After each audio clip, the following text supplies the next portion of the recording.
Shalom, shalom. In today's video, I'm going to be discussing the Immortal Man by request, the Count Saint Germain as he was known by, and in this video I'm going to be addressing one of the most concealed mysteries regarding this Immortal Man, and I'm going to cite all valid sources. So with that being said, let us begin. Our first piece of information is going to be found in an encyclopedic outline of Masonic, Hermetic, Kabbalistic, and Rosicrucian symbolical philosophy. And this is by Manly Palmer Hall. Now, Manly Palmer Hall was a honorary 33rd degree Freemason who gave over 10,000 lectures throughout the course of his lifetime. This man was a true Grand Master and initiate of initiates, he himself being familiar with the esoteric mysteries of all schools. Now, I must say that with a very lofty title such as this, before the title is even given, a massive portrait of the man, Saint Germain, is shown. We need to ask ourselves, why is Manly Palmer Hall showing us this? Now, many people have attempted to make claims regarding this initiate named the Count Saint Germain, which Germain comes from the German word for holy brother, and essentially that is what his name was, holy brother. We must ask ourselves, who is this holy brother? Some say that he was William Shakespeare. Some say that he was Francis Bacon. Let us find out. So here is a picture of William Shakespeare, and it is said of the Count Saint Germain that he was in his middle ages, in between 45 and 50. Many say precisely 46. Now, many others have claimed that he is Francis Bacon. And so, Manly P. Hall reveals something mysterious about this gentleman. They are the same individual, William Shakespeare and Francis Bacon. Now, who are these? As we see, Bacon, Shakespeare, and the Rosicrucians. By the Rosicrucian order, I am not referring to the order of Rosicrucians called Amorc or any other title by which any of these other clandestine groups claim to be Rosicrucians. I'm talking about the Kabbalistic order that arose in secrecy with the Fama Fraternitatis, with the chemical wedding of Christian Rosenkreuz. Now, they say that William Shakespeare was involved with the translation of the King James Version of the Bible and that he left a secret in there. Let us find out. Going to Psalms 46 in the King James Version of the Bible, as stated, he was mentioned to be between the ages of 45 and 50, 46 to be precise. Going 46 words from the beginning, we're going to find the word shake. And going 46 words from the very end, we're going to find the word spear. And so he was called Shakespeare. This being allusion to spear shaker. Some attribute this to the ancient priestcraft in Athens, by which those of the Athenian priestcraft would wave their spears, a symbol of Athena or Minerva, in front of the potential candidates.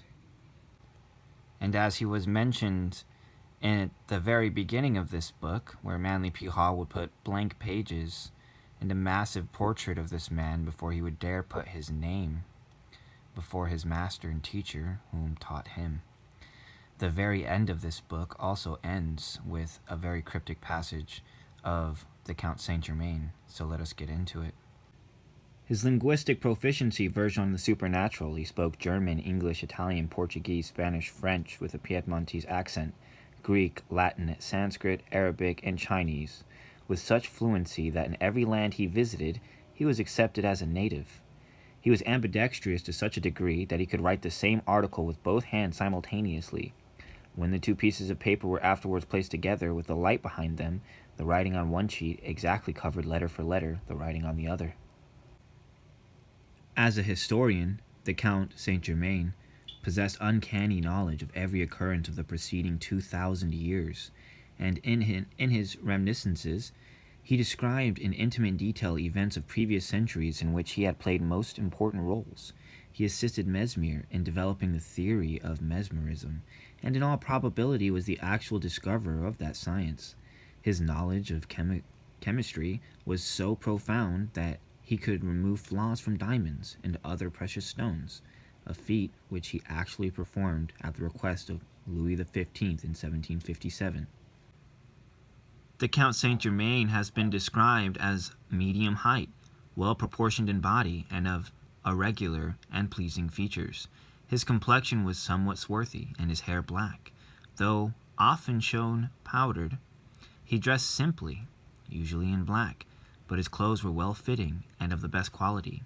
He had apparently a mania for diamonds, which he wore not only in rings, but also in his watch and chain, his snuff-box, and upon his buckles. A jeweler once estimated the value of his shoe buckles at 200,000 francs. The Count is generally depicted as a man in middle life, entirely devoid of wrinkles and free from any physical infirmity. He ate no meat and drank no wine, in fact, seldom dined in the presence of any second person. Although he was looked upon as a charlatan and impostor by a few nobles of the French court, Louis XV severely reprimanded a courtier who made a disparaging remark concerning him.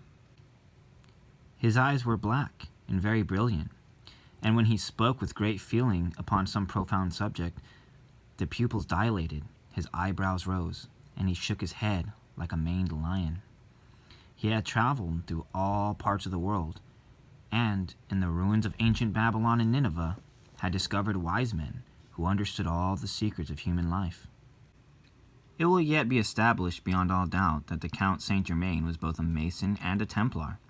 In fact, the memoirs of Cagliostro contain a direct statement of his initiation into the order of the Knights Templar at the hands of Saint-Germain. Many of the illustrious personages with whom the Count Saint-Germain associated were high Masons, and sufficient memoranda have been preserved concerning the discussions which they held to prove that he was a master of Freemasonic lore. It is also reasonably certain that he was connected with the Rosicrucians, possibly having been the actual head of that order. The Count Saint-Germain was thoroughly conversant with the principle of Oriental esotericism. He practiced the Eastern system of meditation and concentration, upon several occasions having been seen seated with his feet crossed and hands folded in the posture of a Hindu Buddha. He had a retreat in the heart of the Himalayas, to which he retired periodically from the world. On one occasion, he declared that he would remain in India for 85 years, and then would return to the scene of his European labors. At various times he admitted that he was obeying the orders of a higher power and greater than himself. Is he the mysterious Muscovite advisor of the Dalai Lama? The most important episode of American history, the designing of the colonial flag in 1775. The account involves a mysterious man concerning whom no information is available, other than that he was on familiar terms with both General George Washington and Dr. Benjamin Franklin. By something more than a mere coincidence, the committee appointed by the Colonial Congress to design a flag accepted an invitation to be guests, while in Cambridge, of the same family with which the professor was staying. It was here that General Washington joined them for the purpose of deciding upon a fitting emblem. By the signs which passed between them, it was evident that both General Washington and Dr. Franklin recognized the professor, and by unanimous approval he was invited to become an active member of the committee. During the proceedings which followed, the professor was treated with the most profound respect, and all of his suggestions immediately acted upon.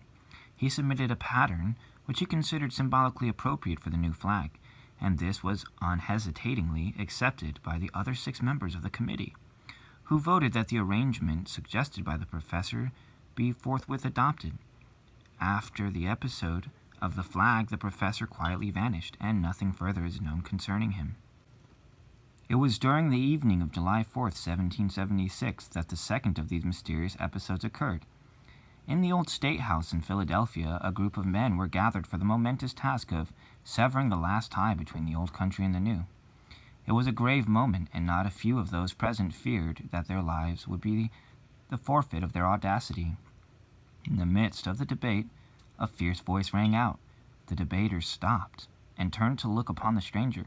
Who was this man who had suddenly appeared in their midst, transfixed them with his oratory? They had never seen him before. None knew when he had entered. But his tall form and pale face filled them with awe. His voice ringing with a holy zeal, the stranger stirred them to their very souls. His closing words rang through the building, "God has given America to be free." As the stranger sank into a chair exhausted, a wild enthusiasm burst forth. Now I must add, this man is depicted on the back of the $2 bill, for he himself is wearing a top hat indoors during a time where it was not proper to do so. Who is this individual?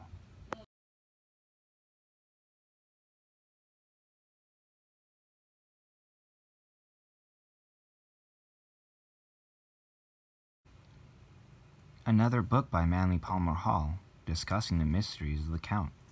This book is called The Most Holy Trinosophia. Some have mistakenly confused this book with the Triangle Book. In the following picture, look on the desk, and you will see the true Triangle Book of Manly P. Hall being represented there, a book that was handwritten by the Count himself, in which there are only 2 copies in existence. After this small exposition on the Most Holy Trinosophia, we will be analyzing the rarest of all occultic texts, the Triangle Book.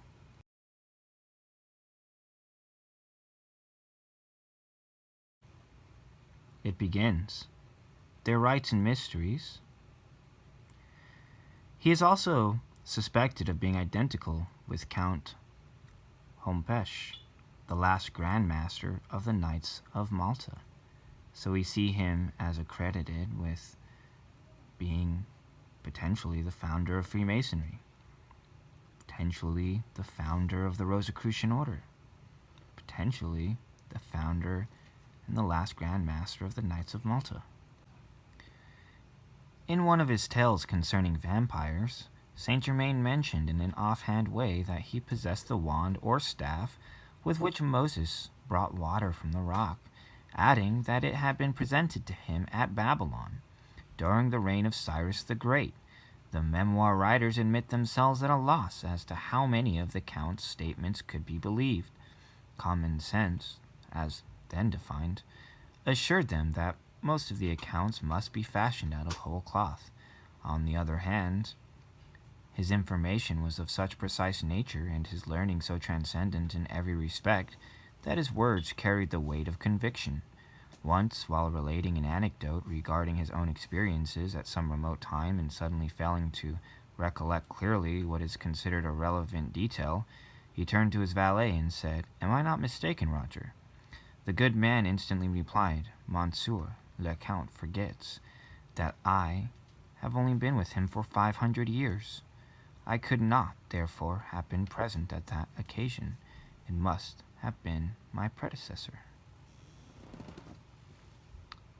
The smallest doings of so unusual a person as Saint Germain would of course be meticulously noted. Several interesting and amusing bits of information are available relative to the establishment which he maintained in Paris. His 2 valets de chambre, the first Roger already mentioned, and the second Persian, engaged for his knowledge of the city and other useful location information. Most of Saint Germain's biographers have noted his peculiar habits with regard to eating. It was diet, he declared, combined with his marvelous elixir, which constituted the true secret of longevity, and although invited to the most sumptuous repast, he resolutely refused to eat any food but such as had been prepared specially for him and according to his recipes. His food consisted mostly of oatmeal, groats, and the white meat of chicken. He is known on rare occasions to have taken a little wine, and he always took the most elaborate precautions against the possibility of contracting cold. Frequently invited to dinner, he devoted the time during which he naturally should have eaten to regaling the other guests with tales of magic and sorcery, unbelievable adventures in remote places, and intimate episodes from the lives of the great. While the church register at Eckernfort contains a record of his death in 1784, it is known that he was seen upon several occasions subsequent to that date, having attended a Masonic conference in 1785, and having been recognized in Venice in 1788. The last historical mention of the Count Saint-Germain was in 1822, at which time he was presumably on the eve of embarking for India. Was he known to Lord Lytton about 1860? Is he the mysterious Muscovite advisor to the Dalai Lama? Saint-Germain replied here, with a conversation between him and Marie Antoinette, "I am Cassandra, prophet of evil. Madame, he who sows the wind reaps the whirlwind. I can do nothing. My hands are tied by a stronger than myself." Now, to enter into the final phase of this video, as stated before the previous segment, the Triangle book, by which Manly Palmer Hall had on his desk, there were only 2 copies of it ever made. They were handwritten and hand-penned by the Count himself. Regarding these books, I was privileged to have had access to be able to view this text. And with that being said, I will now be revealing a manuscripted copy of that text.